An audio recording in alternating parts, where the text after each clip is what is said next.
The American Revolution is easily the least understood time in American history, and ironically, is the time that a lot of people would say they know the most about. It's a bit like plumbing. We all know how it works, but the thought of having to explain to somebody, like an audience, is terrifying. This year, 2025, is the 250th anniversary of the American Revolution starting, and I am going on a trip to Boston to go learn more about it. I think there's still room if you want to join. Before we dive in, I'll preface by saying the mainstream narrative that we learn here in America about the revolution is not wrong, but it does feel incomplete. It is, at the end of the day, a detriment if you idolize or mythologize people too much. And I think that we kind of have gotten to that point where people like Jefferson and Adams and Washington, they seem very kind of alien or foreign to us now. If you humanize them and learn about the bad things that they do, it allows us to say, hey, you know what? That person, they made mistakes and they did bad stuff, but they dedicated their lives to building something they thought was better. And I think that's a good lesson. Okay, so let's refresh.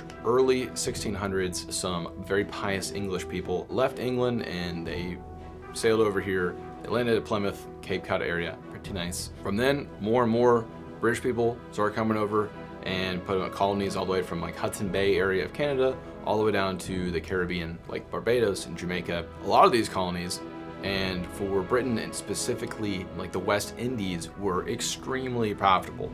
So that's very important for these colonial powers. They have these profits just flowing back home. Sugar, tobacco. Fun fact, third most profitable British colony export in the 17th century was salted cod. There you go. So basically 1600s, just people coming over, big rush, trying to get in on the action. Some people are crushing it, some people are having a really hard time, and obviously the natives are being displaced in hinge match.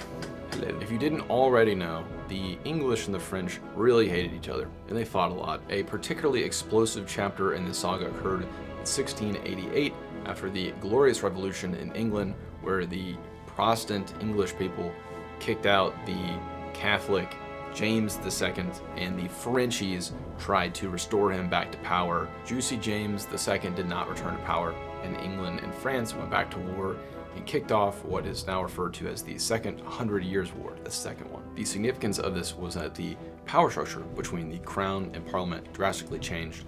The Crown had to ask a lot of Parliament and work with colonists in a more direct way in order to get money for taxes to fund this new war. It gave the colonists a lot more power. So relations between the colonists and the folks back in England were really good from the end of the 17th into the early 18th century. It's a big love fest. So where did it all go south? Let's pick it up 1754 with our good friend, Mr. George Washington.